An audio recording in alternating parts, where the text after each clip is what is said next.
World top 100% scholarship తో admission పొందాలి అనుకున్నా India's top competitive exams IIT NEET IAS design law group 1 government jobs etcetera guidance కావాలి అన్నా India and world top universities లో medicine law finance join అవ్వాలన్నా students and parents కి career counselling కావాలన్నా మీ కెరియర్ డెసిషన్ డబుల్ చెక్ చేసుకోవాలి అనుకున్నా 25 years experience doctor Satish IRSC గారిని సంప్రదించండి. నమస్తే, నేను గాయత్రి. వెల్కమ్ టు ప్రైమ్ 9 విద్యా ఉద్యోగ అవకాశాలు కార్యక్రమం. ప్రతి ఆదివారం లాగానే నేను డాక్టర్ సతీష్ గారు ఐఆర్ఎస్సి తో సిద్ధంగా ఉన్నాను. మీకు స్టడీస్ కి సంబంధించి కానీ జాబ్ ఆపర్చునిటీస్ కి సంబంధించి కానీ కెరియర్ కి సంబంధించి కానీ ఎటువంటి డౌట్స్ ఉన్నా స్క్రీన్ మీద స్క్రోల్ అవుతున్న నెంబర్స్ కి కాల్ చేయండి. లెట్స్ ఇంటరాక్ట్ విత్ సతీష్ గారు. నమస్తే సతీష్ గారు. సతీష్ గారు, ఎవ్రీ సండే లాగే వీఆర్ టూ ఎనర్జెటిక్ కాల్స్ ఏమన్నా వస్తాయో చూద్దాము. So BTech students winter holidays లో మంచిగా ట్రిప్స్ కి వెళ్దాము, ఈ సీజన్ చాలా బాగుంటుంది, ఊటీ కొడైకెనాల్ అట్లా వెళ్దాం అని చెప్పి ప్లాన్స్ చేసుకుంటూ ఉంటారు. మీరు చదువుకున్న ఎగ్జామ్స్ మీరు ఏం చేసేవారు? చదువుకున్న టైంలో వింటర్ హాలిడేస్ పడుకుని లేట్గా లేసేవారా లేకపోతే ఏం చేసేవారు? ఆబ్వియస్లీ అదే చేసేదాన్ని. పొద్దుపోయేదాకా పడుకొని ఒక 9-10 అలా రిలాక్స్డ్గా లేసేవాళ్ళు. జనరల్గా ఇప్పుడు ఇదివరకడికి ఒక కోవిడ్కి ముందు ఇప్పుడున్న తేడా ఏంటంటే సమ్మర్ కానీ వింటర్ కానీ జనరల్గా హాలిడేస్ కింద పరిగణించేవాళ్ళం మనం, అంతే కదా. మేము చదువుకున్న రోజులైతే కంప్లీట్ హాలిడేసే.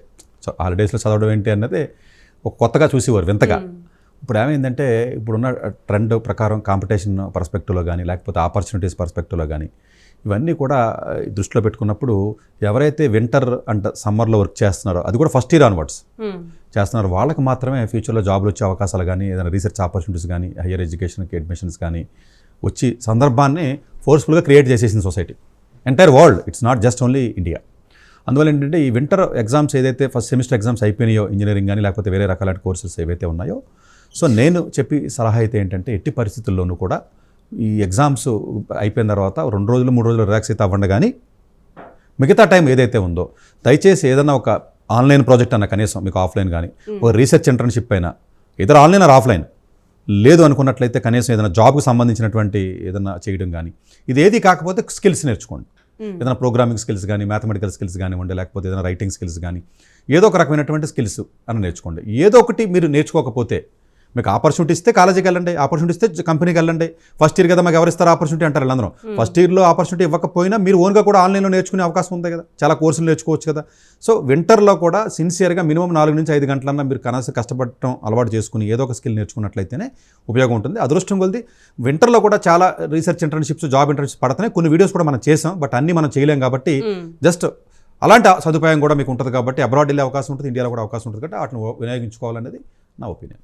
కాలర్ తీసుకుందాం సతీష్ గారు. సుదర్శన్ రెడ్డి గారు హైదరాబాద్ నుంచి. Hello madam. నమస్తే అండి, వింటున్నారు సార్, మీ డౌట్ ఏంటో చెప్పండి. Sir good afternoon sir. Good afternoon అండి. సార్ మీ వీడియోలు నేను రెగ్యులర్ గా ఫాలో అవుతున్నాను సార్. నేను ప్రతి చూస్తున్నాను. మా అబ్బాయి ఇప్పుడు 10th క్లాస్ సార్. చెప్పండి. అయితే ఇప్పుడు నేను ఓసీ కమ్యూనిటీ సార్ మాది. ఓకే. అయితే నేను ఒకవేళ ఈడబ్ల్యూఎస్ సర్టిఫికేట్ అని జేఈ అడ్వాన్స్ అప్లై చేస్తాను అనుకోండి సార్. ఓకే. అయితే దాంట్లో ఇప్పుడు మనం ఓపెన్ ర్యాంక్ వచ్చింది సార్. ఒకవేళ టాప్ ర్యాంక్ వస్తే కూడా ఓపెన్ గా కన్సిడర్ చేస్తారు సార్. అట్లా ఈడబ్ల్యూఎస్ అని ఫస్ట్ చేస్తాం కాబట్టి దానికి కన్సిడర్ అయిపోతుంది సార్. అట్లే ఉండదండి, ఓపెన్లో వస్తే ఈడబ్ల్యూఎస్లో వచ్చినట్టే కదండి, జనరల్గా అలాంటి ఇబ్బంది ఏమి ఉండదు. అట్లా సార్ ఒకసారి ఈడబ్ల్యూఎస్ చేసిన తర్వాత మనం ఒకవేళ సర్టిఫికేట్ రాలేదు అనుకోండి సార్, మనకి అట్లా దానికి అట్లా కన్ఫై అయింది సార్. అటువంటిప్పుడు మీరు ఓపెన్లోకి వెళ్ళిపోతారు, ఆటోమేటిక్గా ఓపెన్లోకి వెళ్ళిపోతారండి, ఇబ్బంది ఏం లేదు. మీరు ఆ సర్టిఫికేట్ ఎప్పుడైతే మీరు సరిగా సబ్మిషన్ ఇన్ టైంలో చేయలేదో ఆటోమేటిక్గా ఓపెన్ కేటగిరీని కన్సిడరేషన్ చేస్తారండి. నెక్స్ట్ కాలర్ తీసుకుందాం. ప్రశాంత్ గారు నర్సరావుపేట నుంచి. Hello sir. నమస్తే మేడం. నమస్తే ప్రశాంత్ గారు, చెప్పండి మీ డౌట్ ఏంటి. సార్ నమస్తే సార్. నమస్తే అండి. సార్ ఇప్పుడు నీటికి వచ్చేసరికి అంటే 2025 నుంచి నీటికి అటెంప్ట్స్ లిమిట్ పెడతారు అని చెప్పి అంటున్నారు సార్. అదేవిధంగా ఏజ్ లిమిట్ కూడా తీసేస్తారు అని చెప్పి అంటున్నారు కదా. ఇప్పుడు బైపీసీ వాళ్ళకి అది ఎంతవరకు కరెక్ట్ సార్? ఇప్పుడు దీనివల్ల ఏంటంటే ఒకవేళ ఒక 3 అటెంప్ట్స్ 4 అటెంప్ట్స్ పెడితే అది రాకపోతే వాళ్ళ పరిస్థితి ఏంటి? అంటే మ్యాథమెటిక్స్ రాదు కదా ఇంజనీరింగ్ చదవాలంటే. అది కాకుండా విదేశాలకు వెళ్తే ఒకవేళ అక్కడ నాచురల్ కాలేజీలు అని చెప్పి అంటున్నారు కదా సార్, ఇది ఎంతవరకు కరెక్ట్ సార్? అర్థం కాదు. నీట్లో కూడా 2 అటెంప్ట్స్ 3 అటెంప్ట్సే పెడతానంటున్నారు, అది ఏంటి అని అడుగుతున్నారా క్వశ్చన్ నన్ను? అది ఎంతవరకు సమంజసం అనేది నా పాయింట్ సార్. కాదండి, ఇప్పుడు జేఈ ఎగ్జామ్ వచ్చేటప్పటికి జనరల్గా మనకు 2 అటెంప్ట్స్ ఇస్తున్నారు. సరే ఇప్పుడు ఏదో 3 అన్నారో అది ఇష్యూ అవుతుంది. మహా అయితే 3 అటెంప్ట్స్ వరకు మనకు అవకాశం ఉంటుంది జేఈలో ఐఐటీస్కి వెళ్ళడానికి. నీట్కి వచ్చేటప్పటికి ఏజ్ లిమిట్ ఉండదు, లేకపోతే నెంబర్ ఆఫ్ అటెంప్ట్స్ ఉండదు. రీజన్ ఏంటి, దాని లాజిక్ వాళ్ళు ఏం చెప్తారంటే చాలామంది మెడిసిన్ రాసే విద్యార్థులు మీరు అబ్జర్వ్ చేసినట్లయితే 12th అయిపోయిన వెంటనే ఇప్పుడంటే రాస్తున్నారు కానీ ఒకప్పుడు రాసేవారు కాదు. డిగ్రీ అయిన తర్వాత కూడా మెడిసిన్ చదివేవాళ్ళు ఉన్నారు. అవును. డిగ్రీ అయిన తర్వాత ఇంజనీరింగ్ చదవరు ఎక్కువ మంది, మెడిసిన్ చదివేవాళ్ళు ఉంటారు. డాక్టర్ అనేది ఎప్పుడైనా చదవచ్చు, అంటే మధ్యలో ఒక డిగ్రీ అయిన తర్వాతైనా ఒక వేరే కోర్స్ అయిన తర్వాత చదవచ్చు అనే ఉద్దేశంతో ఎప్పటి నుంచో వస్తున్నటువంటి దీని కింద ఉంది. మెడిసిన్ అనేది 12th అయిన తర్వాతే కాదు, తర్వాత ఎప్పుడైనా చదవచ్చు, డాక్టర్ అయ్యే అవకాశం ఎప్పుడైనా ఇవ్వచ్చు అన్న ఉద్దేశంతో ఇచ్చింది. సో ఇది ఎక్కువ అటెంప్ట్స్ ఇవ్వడం వల్ల ఇది సమంజసమా కాదా అని అడిగితే, సో ఎక్కువ అటెంప్ట్స్ ఇవ్వడం వల్ల ఒక రకంగా నష్టం జరుగుతుంది. ఎందుకంటే 4 సార్లు రాయొచ్చు, 3 సార్లు రాయొచ్చు అని చెప్పి వీళ్ళు చదువుతూ ఉంటారు. సో ప్రాబబ్లీ నా పర్సనల్ ఒపీనియన్ అయితే ఎక్కువ సార్లు అన్నిసార్లు ఇవ్వాల్సిన అవసరం లేదు అది యాక్చువల్గా. బట్ కాకపోతే వాళ్ళ పర్స్పెక్టివ్ వేరు. ఇప్పుడు ఇంజనీరింగ్కి అయితే ఇవ్వాల ఇప్పుడు బిట్స్ ఉందనుకోండి, ఇవన్నీ ఏంటంటే ఆ 2 అటెంప్ట్స్ మీరు రాయగలుగుతారు, మ్యాక్సిమం 3 అటెంప్ట్స్ రాయడానికి అవకాశం ఇస్తున్నారు వాళ్ళు. సో బట్ నీట్ వరకు నెంబర్ ఆఫ్ అటెంప్ట్స్ని లిమిట్ చేయట్లేదు, చేస్తానని చెప్పేసి ఇప్పుడు అంటున్నారు కానీ ఇంకా ఏం క్లారిటీ అయితే ఏమి రాలేదు. సో అది కూడా ఏదన్నా ఒక 3-4 అటెంప్ట్స్కో కనీసం 3 అటెంప్ట్స్ కన్నా చేస్తేనే కనీసం బెటర్. లేకపోతే మరి ఎన్నిసార్లు ఉంది కదా అని చెప్పి వీళ్ళ జీవితాల పాపం పాడు చేసుకుని ఇబ్బందికరమైన పరిస్థితి ఉంటుంది. ఈవెన్ అంటే ఇప్పుడు సివిల్ సర్వీస్ ఎగ్జామ్ కూడా చూడండి, మీకు 5 times ఇస్తారు, రిజర్వేషన్ ఉంటే మళ్ళీ మారుతూ ఉంటాయి, అవన్నీ ఏజ్ రిస్ట్రిక్షన్స్ ఉంటాయి, ఇవన్నీ పొలిటికల్ డెసిషన్స్ అండి అవి. సో బోత్ వేస్ జస్టిఫికేషన్ ఉంటుంది. మీరు ఇవ్వచ్చు అన్నారనుకుంటే దాన్ని జస్టిఫై చేయొచ్చు, మనం ఇవ్వద్దన్నా జస్టిఫై చేయొచ్చు. సో ఏజ్ లిమిట్ పెట్టకపోవడం మూలన చాలా మంది పాస్డ్ అవుట్ అయిన వాళ్ళు ఇంకా క్రౌడ్ ఎక్కువ అయ్యే ఛాన్స్ ఉంటుంది కదా. అంతే ప్రతిదీనండి. ఇప్పుడు సెంట్రల్ గవర్నమెంట్ ఉద్యోగాలు 60 నుంచి 62 చేస్తూ ఉంటారు ఇప్పుడు ఉదాహరణకి. లేకపోతేనేమో గవర్నమెంట్ ఉద్యోగాలకి కొన్ని చూస్తే స్టేట్ గవర్నమెంట్ ఉద్యోగాలు చూస్తేనేమో 45 సంవత్సరాల దాకా 45 ఏళ్ళు 50 ఏళ్ళ దాకా కూడా రాయొచ్చు. కానీ తప్పది. వాళ్ళు ఏం చెప్తారు, సరే మాకు నోటిఫికేషన్ ఎవరి ఇయర్ పడట్లేదు కదా, అది ఇంతకుముందు నోటిఫికేషన్ కోర్టులోకి వెళ్ళినాయి కదా, ఎప్పుడో గ్రూప్ 1 2012లో పడింది కదా, ఇప్పుడు దాకా పడలేదు కదా, 10 ఏళ్ళ నుంచి ఖాళీగా ఉన్నారు కదా అని ఇలా రకరకాల లాజికల్గా దాన్ని జస్టిఫై చేసుకుంటున్నారు. బట్ జనరల్గా అంటే అలా లిమిట్స్ ఎక్కువ పెట్టకుండా తక్కువ లిమిట్ పెట్టి ఎవరి ఇయర్ కూడా సిస్టమేటిక్గా రన్ చేసినట్లయితేనే కొంచెం బెటర్గా ఉంటుంది సొసైటీ. నెక్స్ట్ కాలర్ తీసుకుందాం. బానోజీ గారు జనగామ నుంచి. Hello hello hello call cut అయినట్టుంది సార్. ఇప్పుడు దీని గురించి చూసుకున్నట్లయితే చాలా మంది ఒక వర్షన్ వైపు మీరు చెప్పినట్టుగా కాయిన్ కి 2 sides ఉన్నట్టు దీన్ని బోత్ సైడ్ నుంచి జస్టిఫై చేయొచ్చు. కాకపోతే కొంతమంది ఏమైనా ఆలోచిస్తారంటే ఎక్కువ మంది రాసే అవకాశాన్ని కోల్పోమని చెప్తున్నారు సతీష్ గారు అన్న పాయింట్ ఆఫ్ వ్యూలో ఆయన అడిగినట్టు అనిపించింది. అంతేనండి. అప్పుడు మీరు దెబ్బ తగిలినాడు అనుకోండి, మీరు ఒక రకంగా ఆలోచిస్తారు, నేను గట్టు మీద ఉన్నాను అనుకోండి ఒక రకంగా ఆలోచిస్తాను. ఇవన్నీ ఏంటంటే సిస్టమ్ ఇవన్నీ ఇప్పుడు రిజర్వేషన్ పాలసీ కానివ్వండి, ఏజ్ లిమిట్స్ కానివ్వండి, గవర్నమెంట్ ఉద్యోగాలు కానీ, లేకపోతే ఎగ్జామినేషన్స్ సంబంధించిన లిమిట్స్ కానివ్వండి, లేకపోతే మినిమం పర్సెంటేజ్ ఏమో నీట్కేమో లేదు, జేఈకి 75 ఉంది. ఇప్పుడు చూడండి, మీరు ఇంజనీరింగ్ ఐఐటీకి వెళ్ళాలంటే 75%, అదే ఎయిమ్స్ ఢిల్లీకి వెళ్ళాలంటే 50% ఉన్న వాళ్ళు ఇంటర్. మరి అది ఎక్కడ న్యాయం అంటే మరి యాక్చువల్గా న్యాయం కాదు అది. మెడికల్కి ఏమో పాస్ అయినట్టు కూడా వెళ్ళొచ్చు, డాక్టర్ అవ్వచ్చు, ఇంజనీరింగ్ ఐఐటీకి వాళ్ళు ఒప్పుకోలేదు. సో ఇట్లాగా ఆ డిఫరెన్స్ అనేది ఉంది. అసలు ఇవన్నీ పోవాలంటేనంటే అన్ని రకాల కోర్సెస్ని ఒకే ఎగ్జామ్ కింద తీసుకురావాలి, చైనాలో చేసినట్టుగా. చైనాలో ఇప్పుడు ఎగ్జామ్ ఉంటుందండి, జేఏఓ కేఓ అని, గౌకో ఎగ్జామ్ అని ఉంటుందండి. అంటే అన్ని రకాల కోర్సులకి ఇంకొకటే ఎగ్జామ్ అది. మీరు డిజైన్కి వెళ్ళండి, మెడికల్కి వెళ్ళండి, ఇంజనీరింగ్కి వెళ్ళండి, సోషల్ స్టడీస్కి వెళ్ళండి, మేనేజ్మెంట్కి వెళ్ళండి, హ్యూమానిటీస్కి వెళ్ళండి. అట్లాగా అన్ని రకాల ఒకే ఎగ్జామ్ కింద తీసుకొస్తే అసలు ఇన్ని ఎగ్జామ్స్ ఈ తలనొప్పులు ఉండవేమో, మేబీ ఈ బాధలు లేకుండా ఉంటుంది. ప్రాబబ్లీ ఫ్యూచర్లో అలా చేస్తే బెటర్. ఈక్వాలిటీ అలా అంటే కొంతమంది ఏమంటారంటే ఒక ఎగ్జామ్ పొరపాటునే మిస్ అయితే ఇంకో ఆప్షన్ లేదు కదా. సో ప్రతిదీ తీసుకుందాం. ప్రకాష్ రాజ్ గారు నెల్లూరు నుంచి. Hello sir. నమస్తే సార్. నమస్తే సార్, మీ వీడియోస్ చూస్తున్నాం సార్, చాలా బాగున్నాయి సార్. అందరికీ సామాజికంగా అందరికీ మంచి ఉపయోగకరంగా ఉన్నాయి సార్. సార్ చిన్న డౌట్ సార్. థ్యాంక్ యూ అండి, చెప్పండి సార్. పాప ఇప్పుడు 7th క్లాస్ చదువుతుంది సార్ పాప. ఓకే. అయితే ఇంటెలిజెన్స్ పెరగడానికి కొన్ని పజిల్స్ బుక్స్ చదవమని మీ వీడియో చూసాం సార్. ఓకే. అయితే ఏ పజిల్స్ అవి ఒకసారి బుక్స్ ఏమన్నా పేర్లు కానీ చెప్పగలరా సార్? నాకు అంత ఐడియా లేదు సార్. అంటే జనరల్గా మీకు నెట్లోకి అమెజాన్లోకి వెళ్తే పజిల్ బుక్స్ అని కొడితే ఏజ్ గ్రూప్ వస్తుందండి, చేయొచ్చు. బట్ పజిల్స్లో ఐక్యూ లెవెల్ టెస్ట్ చేయడానికి ఉన్నటువంటి అన్నిటికంటే బెస్ట్ మెన్సా అని, MENSA అనేది మెన్సా ఐక్యూ పజిల్స్ అని ఉంటాయండి. వాళ్ళ బుక్స్ కొంచెం బాగుంటాయి. సో మీరు కాకపోతే మీ ఏజ్ గ్రూప్ బట్టి తీసుకోవాలి. మరి పెద్ద బుక్స్ తీసుకున్నారనుకోండి పిల్లలకి అర్థం కాదు కదా, ఏజ్ గ్రూప్ బట్టి తీసుకుని మెన్సా వాళ్ళు ట్రై చేయండి, బాగుంటాయి బుక్స్ అవి. సార్ ఇందాక మీరు అన్నట్టుగా ఫస్ట్ ఇయర్ నుంచి బీటెక్ అంటేనే వాళ్ళు ఎంజాయ్ చేయడానికి 4 years మంచిగా ఎంజాయ్ చేయొచ్చు అనే ఉద్దేశంతో కోర్స్ తీసుకునే వాళ్ళు చాలా మంది ఉంటారు. మరి ఫస్ట్ ఇయర్ నుంచి మీరు కష్టపడమని చెప్తున్నారు. ఫస్ట్ ఇయర్ స్టూడెంట్కి ఏం కోర్సెస్ ఉంటాయి స్టార్టింగ్ నుంచి? కాదండి, ఫస్ట్ ఇయర్లో వాళ్ళు బేసిక్స్ ఏదో ఇంజనీరింగో లేకపోతే ఇంజనీరింగ్ అయితే ఏదో సైన్స్ అని మ్యాథ్స్ అని చదువుతారండి. స్కిల్స్ నేర్చుకోవాలండి కోర్సెస్ కంటే. స్కిల్స్ అంటేనంటే ఇప్పుడు ఫర్ ఎగ్జాంపుల్ మీరు ఏదైనా ఒక లాంగ్వేజ్ నేర్చుకున్నారు కంప్యూటర్ సైన్స్లో, C++ లేకపోతే పైథాన్ నేర్చుకున్నారు, ప్రాజెక్టులు చేయాలి. ప్రాజెక్ట్స్ మీకు ఆన్లైన్ ప్లాట్ఫామ్స్లో కూడా చాలా ప్రాజెక్ట్స్ ఉన్నాయి. ఆన్లైన్లోకి వెళ్ళి ప్రాజెక్ట్ చేయడం కానీ, లేకపోతే సమ్మర్లో ఏదైనా ప్రొఫెసర్ని పట్టుకుని వాళ్ళ దగ్గర వర్క్ చేయడం కానీ, లేదా ఏదైనా కంపెనీలో డబ్బులు ఇవ్వకపోయినా కూడా ఒరే బాబు నేను అసిస్టెంట్ కింద ఉంటానని చెప్పి వాడి దగ్గరికి పోయి ఏదైనా పని చేయడం కానీ, ఏదో ఒక రకమైనటువంటి ఎంతో కొంత బేసిక్ నాలెడ్జ్ ఏదైతే ఇంజనీరింగ్ ఫస్ట్ ఇయర్ కూడా ఉంటుంది కాబట్టి ఆ నాలెడ్జ్తో కూడా చేసి ఉద్యోగాలు కానీ, ఆ నాలెడ్జ్తో చేసి వర్క్ కానీ ఉంది. ఇప్పుడు 11th 12th కూడా మీరు ఏదో ఒక రకమైన ఇంటర్న్షిప్ చేస్తారు. మనకంటే ఇండియాలో అంటే చేయరు కానీ వేరే కంట్రీస్లో చేస్తూ ఉంటారు, US UK అలాంటి కంట్రీస్లో చేస్తూ ఉంటారు. సో ఫస్ట్ నుంచి కష్టపడితే తప్ప ఇంక్లూడింగ్ హాలిడేస్లో కూడా ఇప్పుడు మంచి మంచి ఆపర్చునిటీస్ వచ్చి సందర్భాలు ఇప్పుడు లేవు అనే విషయానికి జనాలు ఇంకా రియలైజ్ అవ్వట్లా. అన్ఫార్చునేట్గా ఏంటంటే సొసైటీ ఎంత ఫాస్ట్గా వెళ్తుంది, దానికి తగ్గట్టుగా ఆలోచనలు అంత ఫాస్ట్గా లేవు పేరెంట్స్కి, స్టూడెంట్స్కి. వీళ్ళు ఎక్కడ ఆగిపోతున్నారు వీళ్ళు. ఇప్పుడు నిన్న కాక మొన్న కోకోకోలా వాడు ఏం చేశాడు, ఒక కోకోకోలా యాడ్ తయారు చేయడానికి 4 to 5 బిలియన్ డబ్బులు ఖర్చు పెడతాడండి. సంవత్సరం ఒకసారి చేస్తారు, క్రిస్మస్ కదా డిసెంబర్లో. ప్రపంచవ్యాప్తంగా తయారు చేస్తారు కోకోకోలా యాడ్. వాడు అన్ని డబ్బులు ఖర్చు పెడతాడు, కోట్ల రూపాయలు. వాడు ఇప్పుడు ఏం చేశాడు, ఏ టెక్నాలజీ వాడి సింపుల్గా మనిషి ఏమి ఎవడో లేకపోయినా ఉన్నట్టుగా తయారు చేసి ఒక యాడ్ తయారు చేసి రిలీజ్ చేశాడు రీసెంట్గా 1 week బ్యాక్. ఏం ఖర్చు అవ్వలేదు, ఇది టెక్నాలజీ అంటే అన్నాడు. అంటే ఏంటి, అసలు డబ్బులు ఖర్చు పెట్టలేదు, రియల్ మనుషులు లేరు, సెట్ లేదు. టెక్నాలజీని క్రియేట్ చేసేసి యాడ్ తయారు చేస్తే నాకు అంటే ఈ క్రియేటివ్ ఫీల్డ్ కానీ, యాడ్లు తయారు చేసేవాళ్ళు కానీ, లేదా ఏదైతే దీని మీద బతుకుతున్నారో ఇది మొత్తం అంతా కూడా వ్యానిష్ అయిపోయింది. వీళ్ళకి ఉద్యోగాలు లేవు ఇంకా ఫ్యూచర్లో. అసలు క్రియేటివ్ ఫీల్డ్ కానీ, యాడ్ ఏజెన్సీస్ కానీ, లేకపోతే బొమ్మలు గీయడం కానీ, ఆర్టిస్టిక్లు కానీ, డిజైన్స్ కానీ, సినిమా కథలు రాసేవారు కానీ, కంటెంట్ రైటర్స్ కానీ వీళ్ళకి లేవు అని చెప్తున్నారు ఇండైరెక్ట్గా. ఇలాంటి ఫాస్ట్ యుగంలో మీరు ఎప్పటికప్పుడు అప్డేట్ అవుతూ చక్కగా నేర్చుకుని ముందుకెళ్తే తప్ప సర్వైవల్ అయ్యే పరిస్థితి ఉండదు ఫ్యూచర్లో అన్న విషయాన్ని ఒక 10 ఏళ్ల తర్వాత ఫ్యూచర్ని దృష్టిలో పెట్టుకుని చెప్తున్నాను. నేను ఉండదన్న విషయాన్ని ముందే గ్రహించి చెప్తున్నాను కాబట్టి మీకు కొత్తగా ఉంది. అది మీరు స్లోగా నడుస్తున్నారు కాబట్టి మీకు కొంచెం ఇదే నడక అనుకుంటున్నారు. సో ఆ టైంకి వచ్చేటప్పటికి అయ్యో సతీష్ గారి మాట అప్పుడు ఇన్నా బాగుండేది అనే రియలైజేషన్కి వస్తారు అప్పుడు గుర్తొస్తాను. నెక్స్ట్ కాలర్ తీసుకుందాం. అప్పారావు గారు శ్రీకాకుళం నుంచి. హలో మేడం, నమస్తే మేడం. నమస్తే అండి, చెప్పండి మీ డౌట్ ఏంటో. డౌట్ అదే, బాబు first year intermediate Raman Bhavan వైజాగ్లో చదువుతున్నాడు మేడం. నెక్స్ట్ అతను అదే జీపీ అంటే మార్క్స్ తక్కువ వస్తుంది, అవి స్టేట్ సిలబస్. ఆ మార్కులు అంటే 150 నుంచి ఒకసారి 50కి వచ్చేస్తున్నాయి మేడం. అందుకే ఏది చేయాలో నెక్స్ట్ మాకు టెన్షన్ ఉంది. కానీ బాబు మాత్రం ఫర్దర్ గా ప్రతి స్టెప్ ఉంటుంది, ఎందుకు ఫాలో అవుతున్నాడు తప్పు అవుతుందో అని తెలియడం లేదు సార్. 10th% ఎంత అండి? 11th% ఎంత వచ్చింది? 11 అంటే first year sir. Okay sir ఇప్పుడు అంటే అదే ఎగ్జామ్స్ మెయిన్స్ అదే 150 నుంచి ఒకసారి 50కి వచ్చేస్తుంది సార్. దాని గురించి అంటే ఎవ్రీ వీక్ కూడా కొత్త చాప్టర్స్ మీద పరీక్షలు పెడతారు వాళ్ళు.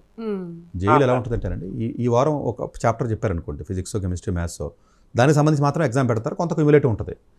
ఒక్కొక్కసారి సడన్గా పడిపోవడం అంటే ఆ చాప్టర్లో ఆ వీక్లో జరిగినటువంటి కోర్సు అర్థమై ఉండకపోవచ్చు, లేదంటే అతను పెర్ఫామ్ చేయలేకపోవచ్చు. అలా ఎప్పుడన్నా అలా పడితే దాన్ని అంత సీరియస్గా తీసుకోక్కర్లేదు. కానీ కంటిన్యూస్గా పడి ఎప్పుడైనా 150 పెరిగితే డేంజరు. అన్నిసార్లు 50 ఉండి 150 వస్తే డేంజరు. అన్నిసార్లు 150 వచ్చి 50కి ఎప్పుడైనా పడినా కూడా దాన్ని సీరియస్గా కాకుండా ఏ వారం అయితే తగ్గినాయో ఆ సిలబస్ని కొంచెం ఎక్కువ రివిజన్ చేసుకుని కొంచెం ఎక్కువ టైం కేటాయించినట్లయితే ఓవరాల్ పికప్ అవుతుంది. బట్ మళ్ళీ చెప్తున్నాను, అన్నిసార్లు తగ్గితే మళ్ళీ డేంజర్. అది ఒక్కసారి పెరిగితే అంతే కదండి. సో డెఫినెట్గా ఏ చాప్టర్ ఏదైందో ఎవరైనా కౌన్సిలింగ్ ఎవరి దగ్గర వెళ్ళి కొంచెం గైడెన్స్ తీసుకుని, టీచర్స్ గైడెన్స్ని ఏ వీక్స్లో పోతున్నాయి, ఏ చాప్టర్లు పోతున్నాయి, ఏ క్వశ్చన్లు పోతున్నాయి, అందులో ఎందుకు పోతున్నాయి, ఇతనికి అర్థం కాకపోవడం పోతుందా, ఇతను సరిగా చదవలేకపోవడం వల్ల, లేకపోతే ఇతను సరిగా ప్రాక్టీస్ చేయలేకపోవడం వల్ల, ఇలాంటి రీజన్స్ కొంత అనాలిసిస్ చేసినట్లయితే స్టూడెంట్ని చూస్తేనే మనం చెప్పగలం ఇలాంటివి. బట్ ఇన్ జనరల్గా వాళ్ళు ఎవరో ఒకరు టీచర్ రిక్వెస్ట్ చేసుకుని అదే స్కూల్లో ఆ అనాలిసిస్ కానీ చేసినట్లయితే కొంత మెరుగుపడే అవకాశం ఉంది. నెక్స్ట్ కాల్ తీసుకుందాం. వెంకట్రావు గారు అమరావతి నుంచి. హలో, కాల్ కట్ అయినట్టుంది సార్. సార్ ఇప్పుడు పేరెంట్స్ ఇలా కంగారు పడుతూ ఉంటారు. సో ఓవరాల్గా పర్ఫార్మెన్స్ బేస్ చేసుకొని ఉండదు. సో ఏ చాప్టర్ వైజ్ అంటే అన్ని వారాలు ఒకే రకంగా, ఇప్పుడు మీరు కూడా అన్ని వారాలు అంతే యాక్టివ్గా రాలేరు కదా స్టూడియోకి.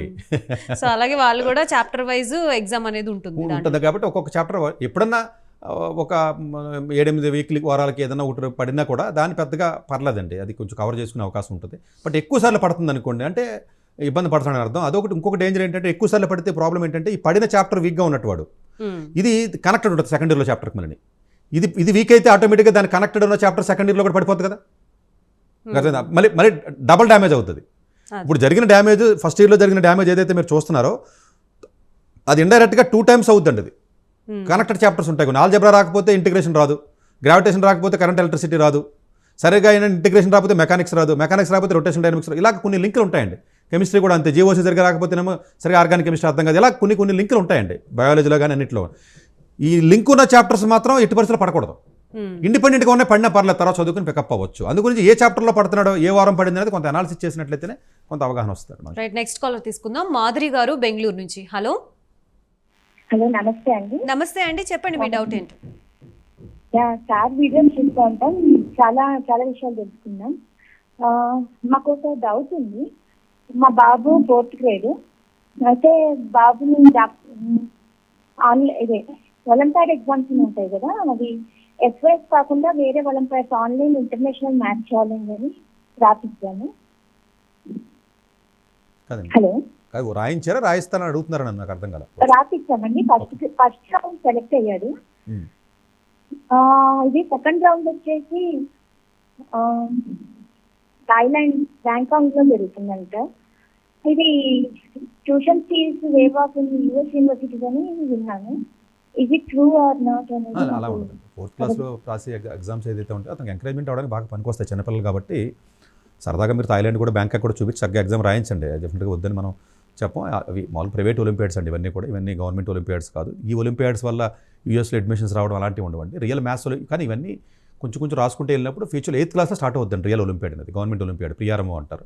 సో ఆ వాటిల్లో ఏదైనా వచ్చినట్లయితే అప్పుడు మీకు చాలా అడ్వాంటేజ్ ఎక్కువ ఉంటుందండి. ప్రియారమో, ఆర్ఎంఓ, ఐఎన్ఎంఓ అని ఉంటాయి మ్యాథ్స్ ఒలింపియాడ్లో. అవి వేరు ఉంటాయి. అలాగే ఇన్ఫర్మాటిక్స్ ఒలింపియాడ్ అని, ఫిజిక్స్ అని ఉంటాయి. బట్ సో కుర్రాడు కొంచెం వచ్చింది ఫైనాన్షియల్గా పర్వాలేదు, మీరు చక్కగా వెళ్ళగలరు అని అనుకోండి. సరే, ఆ ఎగ్జామ్ వల్ల ఎంత ఉపయోగం ఉందన్న దానికంటే కూడా అతనికి ఒక కాన్ఫిడెన్స్ని బూస్ట్ చేసినట్టు ఉంటుంది కదండి చిన్నపిల్లలు కాబట్టి. సో మీకు ఎఫర్ట్ చేయగలిగితే వెళ్ళండి. బట్ అంత వర్త్ అంటే అంత పర్ఫెక్ట్ వర్త్ కాదు. బట్ అలానే వదిలేయొద్దు. సరే, అతనికి ఏదో ఒక అవకాశం వచ్చింది పార్టిసిపేట్ చేయడానికి, వెళ్ళండి. ఐఎంసీ ఎగ్జామ్ ఏదైతే ఉందో అవి జనరల్గా ప్రైవేట్ ఒలింపియాడ్స్ అండి. డెఫినెట్గా మీరు ఎఫర్ట్ చేయగలిగితే వెళ్ళండి. దానివల్ల యూఎస్లో అడ్మిషన్ రాదు. బట్ ఈ నాలెడ్జ్తో రేపు ఫ్యూచర్లో ఏదైనా రియల్ ఒలింపియాడ్ కొట్టినట్లయితే ఉంటుంది. ఒలింపియాడ్స్ యూఎస్లో అడ్మిషన్స్ వచ్చి ఒలింపియాడ్స్ ఏవైతే ఉన్నాయో అవి రియల్ అఫీషియల్ ఇంటర్నేషనల్ ఒలింపియాడ్స్. అది మన ఒలింపిక్స్ లాగా 140-150 దేశాలు పార్టిసిపేట్ చేస్తాయి. దానికి స్టార్టింగే 8th క్లాస్ నుంచి రాస్తారు పిల్లలు. దట్ ఈస్ కాల్డ్ ప్రియారంభో. ఓకే, నెక్స్ట్ కాలర్ తీసుకుందాం. శ్రీనివాస్ గారు రాజమండ్రి నుంచి. హలో హలో శ్రీనివాస్ గారు, టీవీ వాల్యూమ్ తగ్గించి డైరెక్ట్ గా కాల్లో మాట్లాడగలరా? మాట్లాడతాను సార్. చెప్పండి శ్రీనివాస్ గారు, మీ డౌట్ ఏంటో. సార్ మేడం, మా అమ్మాయి ఇప్పుడు ఇంటర్ ఫస్ట్ చదువుతుందండి. అంటే సిఎంఏ చదవాలనుకుంటుందండి. సెకండ్ సిఎంఏ కోర్స్ చదవాలనుకుంటున్నాను. ఓకే, సతీష్ గారితోనే ఎలాగా కొద్దిగా దాని డీటెయిల్స్ ఎలాగో చెప్తారండి. కాదండి, సిఎంఐ ఎగ్జామ్ అనేది డెఫినెట్గా ఓన్లీ మ్యాథ్స్కి సంబంధించిన ఎగ్జామ్. చాలా మంచి ఎగ్జామ్, చాలా టఫ్ ఎగ్జామ్ కూడా. సీట్లు తక్కువ ఉంటాయి. చాలా మోస్ట్ బ్యూటిఫుల్ కోర్స్ అండి అది. బట్ ఆ ఎగ్జామ్కి ప్రిపేర్ అవ్వాలంటే ఎక్స్క్లూసివ్గా మ్యాథ్స్ ప్రిపేర్ అవ్వాలండి. ఫిజిక్స్, కెమిస్ట్రీ అందులో ఉండవు, ఓన్లీ మ్యాథ్సే ఉంటుంది. సో దానికి సంబంధించిన ప్రిపరేషన్ మరి సపరేట్గా మరి స్టూడెంట్ ఇప్పుడు జేఈలో ఉన్న స్టూడెంట్ ప్రిపేర్ అవ్వచ్చా అంటే అవ్వచ్చు, ప్రొవైడెడ్ జేఈలో కూడా అది స్ట్రాంగ్ అయి ఉంటాడు. జేఈలో వీక్గా ఉన్నాడు అనుకోండి స్టూడెంట్, దాన్నే గంటడం కష్టంగా ఉన్నాడు, మళ్ళీ అడిషనల్గా లోడ్ తీసుకుని ఈ ఎగ్జామ్ ప్రిపేర్ అవ్వాలి కదా. రెండు పనులు చేయలేం కదా ఎవరైనా కూడా. సో మేబీ ఆ స్టూడెంట్ మరి జేఈలో పెర్ఫార్మెన్స్ కొంచెం బాగా మ్యాథ్స్ బాగుంది అనుకుంటే అడిషనల్గా డైలీ ఒక 1 hour చొప్పున ప్రిపేర్ అయినట్లయితే సిఎంఐ ఎగ్జామ్ క్రాక్ చేసేయచ్చు. కష్టం కాదు, చాలామంది చేస్తారు అలాగ ఐఎస్ఐ సిఎంఐని. అలా కాకుండా జేఈలోనే మ్యాథ్స్ని కొంచెం ఇబ్బంది పడుతున్న పరిస్థితి ఉండి అనుకోండి, అప్పుడు మీకున్న ఆప్షన్ ఏంటి? ఫిజిక్స్, కెమిస్ట్రీని కొంచెం లోడ్ తగ్గించేసి ఓన్లీ సిఎంఐ ఐఎస్ఐని ట్రై చేయాలి. సిఎంఐ ఐఎస్ఐని ట్రై చేసినప్పుడు సీట్లు తక్కువ ఉంటే మరి రాకపోతే ఏంటి? ఫిజిక్స్, కెమిస్ట్రీ పోయింది, జేఈ రాలేదు, సిఎంఐలో సీట్లు తక్కువ ఉంటే ట్రై చేసాడు, రాలేదు అనుకుందాం. అప్పుడు కూడా అప్పుడున్న ఆప్షన్ ఏంటి? ఇంకా అప్పుడు ఓన్లీ మ్యాథ్స్ ఇంకా అబ్రాడ్ వెళ్ళాలి. లేదు అనుకుంటే ఒలింపియాడ్ ఎగ్జామ్ ద్వారా కూడా సిఎంఐకి వెళ్ళే అవకాశం ఉంది. లేకపోతే ఏదైనా ఒక ఒలింపియాడ్ ఫిజిక్స్ కానీ మ్యాథమెటిక్స్ కానీ ప్రియారం, ఆర్ఎంఓ లాంటి ఒలింపియాడ్లు రాయాలి. ఇప్పుడు 11th చదువుతున్నారు కాబట్టి ఇంకా టైం అయిపోయింది. ఈసారి రాసేసారు ఆల్రెడీ, టైం అయిపోయింది. 11th అంటే ఆల్రెడీ నవంబర్లో ఎగ్జామ్స్ కూడా అయిపోయినాయి, అక్టోబర్లోను. మ్యాథ్స్ అయితే ఆగస్ట్లో కూడా అయిపోయింది. ఇంకా 12th మాత్రమే రాయగలరు. 12th ఒలింపియాడ్స్ రాసన్నా వెళ్ళాలి, లేదా ఫిజిక్స్, కెమిస్ట్రీ పక్కన పెట్టి సిఎంఐ ఐఎస్ఐనే చదవాలి. ఈ రెండు రాకపోతే ఉన్న ఆప్షన్ ఏంటంటే 11th, 12th కానీ మార్కులు బాగా వచ్చినట్లయితే 10th ఉన్నట్లయితే అబ్రాడ్లోకి వెళ్ళి మ్యాథ్స్ చదవచ్చు. ఫైనాన్షియల్గా మరి డబ్బులు ఖర్చు అవుతుందా అంటే మీకు స్కోర్స్ బాగుండి కొంచెం జాతక అదర్ ఎగ్జామ్స్ ఉంటాయండి కొన్ని, ఆ ఎగ్జామ్స్ కూడా ఏదైనా రాసినట్లయితే డబ్బులు లేకుండా కూడా అబ్రాడ్ వెళ్ళి చదివే అవకాశం ఉంటుంది టాప్ 100లో. లేదు ఆ ఎగ్జామ్స్ కూడా సరిగా రాలేదు అనుకుంటే కొంచెం డబ్బులు పెట్టుకుంటే బయటికి వెళ్ళి చదివే అవకాశం ఉంటుంది. ఇట్లా నెంబర్ ఆఫ్ ఆప్షన్స్ ఉంటాయి. బట్ అంటే ఉన్న తక్కువ టైంలో నేను అంతకుమించి ఎక్కువ చెప్పలేను నేను. ఓకే, సో చాలా మంది కాలర్స్ అడుగుతున్నది, అలాగే మనకి మెసేజెస్ త్రూ అడుగుతుంది ఏంటంటే డిజిటల్ మార్కెటింగ్ మీద ఫ్యూచర్ ఏ విధంగా ఉంటుంది. అలాగే కొంతమంది డిగ్రీ చదివి లేకపోతే ఇంటర్ చదివేసేసి ఖాళీగా ఉండి కొంచెం గ్యాప్ తీసుకున్న తర్వాత డిజిటల్ మార్కెటింగ్ చూస్ చేసుకుంటే వాళ్ళకి వర్కౌట్ అవుతుందా? డిజిటల్ మార్కెటింగ్ డెఫినెట్గా నేను, ఎందుకంటే ఇప్పుడు అంతా యూట్యూబ్లు ఎన్ని రకరకాల మీడియాలు పెరుగుతున్నాయి కాబట్టి డిజిటల్ మార్కెటింగ్ లేకపోతే కంపెనీస్ కానీ ఇవన్నీ కూడా నార్మల్ మార్కెటింగ్ పోయి డిజిటల్ మార్కెటింగ్ బాగానే ఉంటుంది. కానీ ఈ డిజిటల్ మార్కెటింగ్కి సంబంధించినటువంటిది ఏదైతే ఉన్నాయో ప్రాపర్ డిగ్రీ చేస్తే బెటర్ అని నేను అంటానండి. అంటే మామూలుగా మీరు ఒక 6 నెలలు 5 నెలల కోర్సు నేర్చుకుని ఏదైనా 20,000 25,000 ఏదైనా వీడియో ఎడిటింగ్ చేసినట్టుగా డిజిటల్ కోర్సు చేసుకుని చేయొచ్చండి. ప్రాపర్ డిగ్రీస్ ఉన్నాయండి డిజిటల్ టెక్నాలజీస్కి సంబంధించి, డిజిటల్ మార్కెటింగ్కి సంబంధించి అండర్ గ్రాడ్యుయేషన్లోనే ఉన్నాయి, ఈవెన్ పోస్ట్ గ్రాడ్యుయేషన్లో కూడా ఉన్నాయి. ఇండియాలోనూ ఉన్నాయి, అబ్రాడ్లోనూ ఉన్నాయి. మేబీ మీరు డబ్బులు ఎఫర్ట్ చేయగలిగితే అట్లీస్ట్ ఒక డిప్లొమా కోర్స్ అయినా పోనీ, సరే డిగ్రీ లేదు, ఓ డిప్లొమా కోర్సు 1 year ప్రాపర్గా డిప్లొమా కోర్స్ చేసి ఏదైనా సర్టిఫికేట్ లాంటిది ఏదైనా ఉన్నప్పుడు అది ఎందుకు చెప్తున్నానంటే ఫ్యూచర్లో అబ్రాడ్లో ఏదైనా అవకాశం డైరెక్ట్ జాబ్ ఆపర్చునిటీస్ ఉంటాయి యూరోపియన్ కంట్రీస్లో, గల్ఫ్ కంట్రీస్లో, యూరోపియన్ కంట్రీస్లో ఎక్కువ ఉంటాయి. అలాంటి కంట్రీస్ జాబ్ అప్లై చేసినప్పుడు నేను నేర్చుకున్నావు అమీర్పేటలో, నాలెడ్జ్ ఉంది, ఏదో చేసుకుంటున్నావు, నేను ఎలా గుర్తిస్తాను? కొంచెం మంచి చోట ఎక్కడైనా ఒక సర్టిఫికేట్ ఏదైనా ఉండాలి. కాబట్టి డిజిటల్ వైపు బాగుంటుంది. కాకపోతే లో లెవెల్ డిజిటల్ మార్కెటింగ్ ఎవరైతే నేర్చుకుంటున్నారో అది పోయిందండి. అది జస్ట్ 3 గంటల్లో నేర్పేస్తున్నారు. ఇప్పుడు డిజిటల్ మార్కెటింగ్ మీరు అబ్జర్వ్ చేస్తే 3 గంటల్లో నేర్పేస్తున్నారు కోర్సులు చూడండి. అంటే లో లెవెల్ డిజిటల్ మార్కెటింగ్ అది.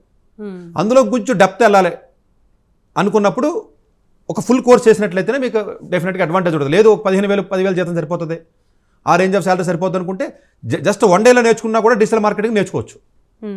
ఇప్పుడు అలాంటి కోర్సులు చాలా ఉంటాయి మీరు అబ్జర్వ్ చేసినా కూడా. తప్పదనుకుంటే ఇంకా అలాంటి మెడికల్ కోడింగ్ ఉంది, ఒక 6 నెలలు నేర్చుకుని చాలామంది ఉద్యోగాలకు వెళ్తున్నారు. 15,000 బయాలజీ వాళ్ళు చాలామంది ఖాళీగా ఉండిపోతారు, వీళ్ళకి జాబులు రావు సరిగ్గా, ఈ ఫార్మా వాళ్ళకి లేకపోతే ఈ బయాలజీ వాళ్ళు ఖాళీకి వెళ్ళకని. సో అవి వద్దని అయ్యా జాయిన్ అవుతూ ఉంటారు కాబట్టి చేసేది ఏం లేదు, అయిన తర్వాత అర్థం అవుతుంది వాళ్ళకి. సో వాళ్ళకి మెడికల్ కోడింగ్ వెళ్తున్నారు. సో ఇట్లాగా కోర్సెస్ ఏవైతే మీకు ఉన్నాయో కొంచెం డిమాండ్ ఉంది, మెడికల్ కోడింగ్ అయినా లేకపోతే ఇలాంటి వాటికి. అవి నేర్చుకుంటే నామినల్ శాలరీస్తే వెళ్ళొచ్చండి. బట్ ఫుల్ ప్లెజ్డ్ నేర్చుకుని డిగ్రీ కింద వెళ్ళినట్లయితే వేరే స్కిల్ సెట్ కూడా వస్తుంది కాబట్టి కొంచెం బెటర్గా ఉంటుందని నా ఒపీనియన్. నెక్స్ట్ కాలర్ తీసుకుందాం. రాంబాబు గారు విజయనగరం నుంచి. Hello sir, good morning sir. నమస్తే, చెప్పండి సార్. సురేష్ గారు చెప్పండి. సతీష్ గారు చెప్పండి సార్. మా పాప సెకండ్ ఇయర్ బీటెక్ జేఎన్టీ సుల్తాన్పూర్లో చదువుతుంది sir. Okay. What is the next step I have to take ఇప్పుడు నేను? అంటే నెల రోజులు మీరు ట్రై చేస్తున్నాం, ఇప్పుడే కార్లో దొరికారు. ఓకే కాదండి, అంటే అప్పుడు అమ్మాయి చదువుతున్న జీపీఏ కొంచెం. అవునండి, జీపీఏ ఏమంటే sir JNT Sultanpur sir, BTech second year easy group sir.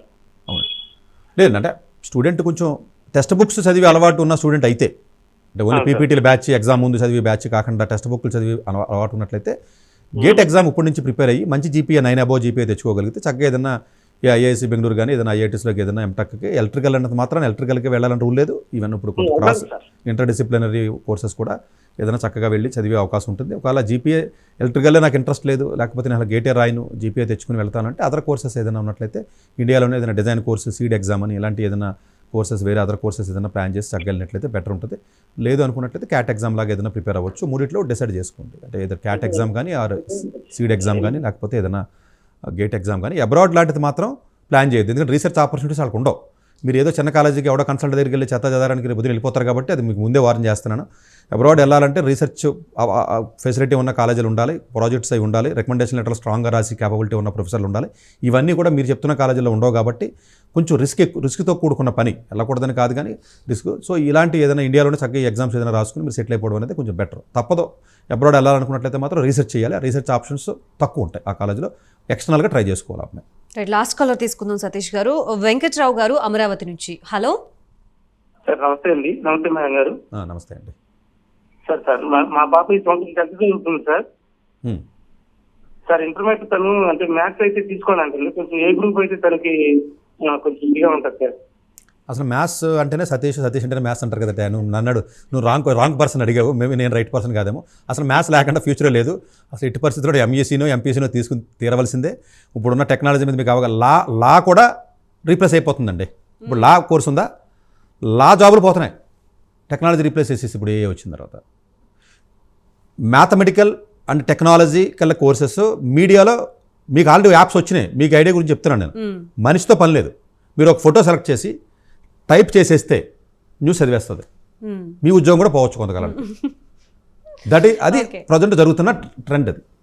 So ఇట్లాంటి పరిస్థితుల్లో ఎట్టి పరిస్థితుల్లోనూ ఇక తప్పదో నేను వెళ్ళాలి అనుకున్నట్లయితే క్లాట్ ఎగ్జామ్ రాసి నలసార్స్కి వెళ్ళండి, లేదు ఎన్ఐడి ఎగ్జామ్స్ రాసి డిజైన్స్కి వెళ్ళండి. ఈ రెండు మాత్రమే ఏదైనా నేను ప్రిఫర్ చేయగలను తప్ప మీరు నేను ఏదో ఎకనామిక్స్ చదువుతాను, లేకపోతే ఏదో BA చదువుతాను, లేకపోతే బీకామ్ చదువుతాను, లేకపోతే బయాలజీ చదువుతాను, మెడిసిన్ చదువుతానంటే అది నేను రికమెండ్ చేయనండి. ప్రాబబ్లీ మేబీ వేరే పర్సన్ ఎవరన్నా మీరు కాంట్రాక్ట్ అయితే బెటర్ ఏమో. సో ఏ మీద చాలా ఫుల్ కాన్ఫిడెన్స్ గా ఉన్నారు, ఫ్యూచర్ అంతా అదే అయిపోద్ది అని చెప్పి జనాల్ని కొంచెం భయపెడుతున్నట్టు అనిపిస్తుంది. ఏం లేదండి, ముందే మొత్తం తర్వాత నాశనం అయిపోవడం కంటే ముందే భయపడి కొంచెం జాగ్రత్త పడతాం బెటర్ కదా.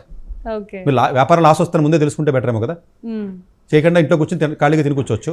వస్తుందేమో అని భయంతో ఈ రోజు వ్యాపారం సరిగ్గా చేయకుండా వ్యాపారం పోతుందని కాన్ఫిడెంట్ క్లారిటీగా తెలిసినప్పుడు చేయకూడదు. చాలా మంది ఖాళీగా కూర్చుంటే డబ్బులు సంపాదించినట్టు తెలుసా మీకు? ఖాళీగా ఇంట్లో కూర్చొని తింటే డబ్బులు సంపాదించినట్టు. ఎందుకని అనుకుంటున్నారు? ఖాళీగా కూర్చుని తింటే 5 లక్షలు అవుద్ది సంవత్సరానికి, మీరు వ్యాపారం చేస్తే 20 లక్షలు పోద్ది. ఏది బెటర్? ఖాళీ కూర్చొని తింటేనే బెటర్ కదా. ఇది కూడా అంతే. Right, thank you so much doctor Satish గారు for being here and explaining about all this. చూసారు కదా, ఇది ఇవాల్టి ప్రైమ్ 9 విద్యా ఉద్యోగ అవకాశాలు కార్యక్రమం. మరొక ఆదివారం మళ్ళీ కలుద్దాం. అంతవరకు సెలవు, నమస్తే. డాక్టర్ ఏ సతీష్ గారు ఏపీ తెలంగాణ విద్యార్థులకు సుపరిచితమైన పేరు. సతీష్ గారు 2001 యూపీఎస్సీ పరీక్షల్లో ఉత్తీర్ణులై ఇండియన్ రైల్వే విభాగంలో ఉద్యోగం సాధించారు. సతీష్ గారు చదివిన చదువులు engineering, MTech, MBA, executive MBA, MSc, MBA HR, MA psychology లాంటి పోస్ట్ గ్రాడ్యుయేషన్ డిగ్రీలతో పాటు డాక్టరేట్ కూడా చదవడం జరిగింది. డాక్టర్ సతీష్ గారు నిరంతర విద్యార్థి. అలాగే సతీష్ గారు పలు ప్రతిష్టాత్మక కాంపిటేటివ్ పరీక్షల్లో యూపీఎస్సీ నిర్వహించే సివిల్ సర్వీసెస్ పరీక్షల్లో 159వ ర్యాంక్, అలాగే ఇంజనీరింగ్ సర్వీస్లో 24వ ర్యాంక్, గేట్ ఎగ్జామ్లో 4వ ర్యాంక్, క్యాట్ ఎగ్జామ్లో 99.8%, జీమాట్ ఎగ్జామ్లో 760 స్కోర్, ఇలా పలు కాంపిటేటివ్ ఎగ్జామ్స్లో మొదటి ప్రయత్నంలోనే ఎన్నో ర్యాంకులు సాధించారు. ఇన్ని క్వాలిఫికేషన్స్, డిఫరెంట్ కాంపిటేటివ్ పరీక్షల్లో ర్యాంకులు సాధించిన వ్యక్తులు మన ఇండియాలో చాలా అరుదని చెప్పాలి. ఇలాంటి అకాడమిక్ల పరంగా, కాంపిటేటివ్ల పరంగా ఇన్ని ర్యాంకులు సాధించడంతో పాటుగా గవర్నమెంట్ ఉద్యోగం చేస్తూ పలు అవార్డులు తీసుకున్నారు.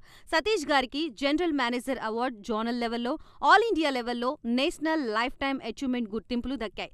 అప్రిసియేషన్ ఆఫ్ ప్రెసిడెంట్ ఇండియా నుంచి గానీ lifetime Sevashri award from Andhra Pradesh మంత్రుల నుంచి అందుకున్నారు. వీటితో పాటు పలు రకాల అవార్డులు అందుకున్నారు. ఎన్నో ప్రతిష్టాత్మక ఆర్గనైజర్స్ సంస్థలో పర్మనెంట్ మెంబర్గా ఉన్నారు.